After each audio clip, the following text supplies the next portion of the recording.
好，大家好啊！呢個時候咧就係2025年嘅5月31號嚇。咁今日咧就係沙田草地 B 跑道嘅，咁有泥地2場，就係有草地8場啦咁樣。咁呢個今日咧就係睇個情況咧，就都有啲高班馬嘅場合喎。睇到咧就係第9場11號馬退出咗㗎嚇。呢隻馬係退出咗嘅。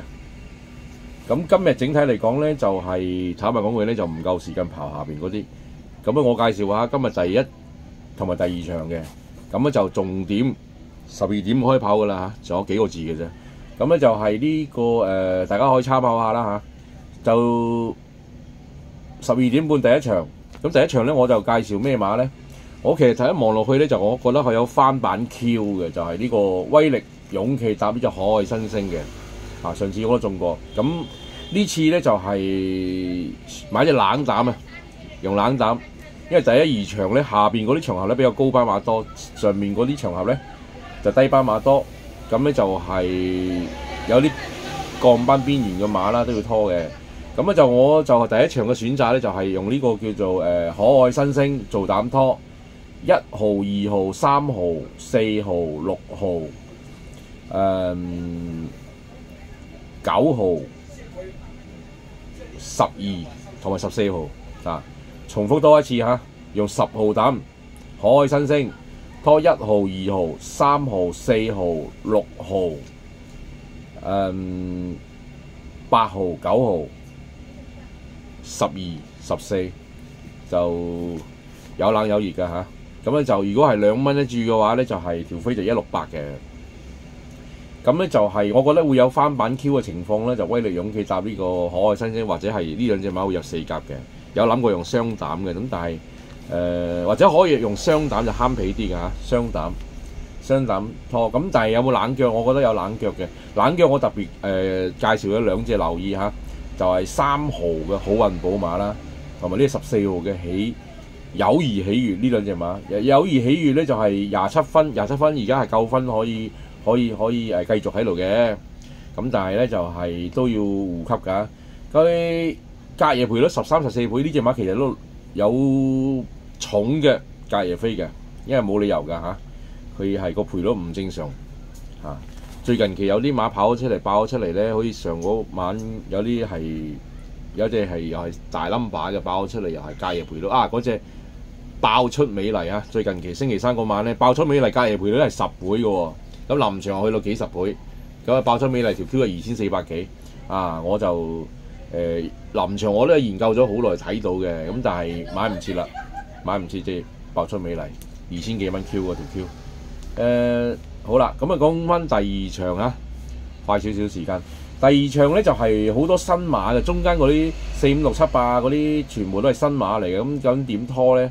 咁亦都有冷腳，我覺得嚇。頭2場似乎係兩冷兩熱格局嚟嘅。咁我就係第2場咧，我就揾下潘頓啦嚇。潘頓隻馬咧就呢隻馬超頻繁跑過3次嘅，咁咧就係呢次咧就係跑過2次，呢次係第3次啊。第1次就一出即贏，咁第2次就輸到冇影無蹤嘅，跑到第11就孭晒飛嘅。咁呢次睇下個又搏佢回馬槍啦嚇，咁所以4甲咧就應該超頻繁都會要嘅。贏都唔出奇㗎嚇，除非啲新馬咧，啲新馬唔知咩底細嘅喎，中間嗰啲馬。咁我就個特別咧，我用呢個叫做超頻繁做膽拖啦嚇。咁我腳咧就係2號、3號，就係呢個5、6、7，係10、13、14。咁呢場馬係拖少隻嘅，一拖8嘅啫嚇。咁特別要提一提就嗰幾隻新馬啦，譬如團結勇士啦、逆雨揚名啦呢2隻啦，同埋嗰隻歐洲傳奇啊呢隻老嘢，哇6歲幾都仲未開齋啊，跑過2次第2。咁呢啲馬咧，我記得佢好似成日都係靠後想衝85米度嘅呢隻馬，應該咧我睇呢次可能有機會想搏殺嘅，所以歐洲傳奇都要留意，一定要拖嘅。膽咧就係要諗過先啊，真係膽就要諗過先。咁但係近2次都近嘅，其實都。歐洲戰旗咁口眼光咧，又係有隔夜賠率，同上一場第1場一樣，都係大 number 都有隔夜賠率。就10倍左右到嘅。咁呢啲就落咗飛嘅啦。咁咧就係唔使睇嘅，我諗係湯普森嗰隻啦。戰旗飛應該麻麻地啦。咁啊會當凌亦都係麻麻地啦。周俊樂雖然呢排當王啦，周俊樂成日爆冷專家嚟嘅。周俊樂呢個騎師真係。咁咧就係頭先我唔知有冇講漏咗，就係嗰隻叫做2號中橫天下呢隻馬又係都要拖嘅。中橫天下第2場，咁4連運就咁買啦。咁我都考慮緊第2場咧，或者買個單雙組合，正 Q 又好，位置 Q 又好就第2場嘅。咁下邊嗰啲場合咧就唔夠深入研究咧，就唔敢講啦。唯一係講一講咧，就係呢個第6場獅子山錦標呢場馬咧，3級賽獅子山錦標就係上場就鴻運帝王咁樣爆出嚟啊！即係喺未研究佢之間咧90倍跑第一，呢隻馬真係即係賽神仙，真係有時啲嘢真係好犀利啊！咁但係呢場馬我覺得係回一回嘅，即係唔係話會輸拖都要留意。咁但係咧賽神仙就另外一隻馬就無厘頭嘅，就隔夜就變成咗大熱門，永遠美麗呢隻馬。次次都包尾。咁而家擺個奧爾文呢個騎師真係要諗一諗先落注喎。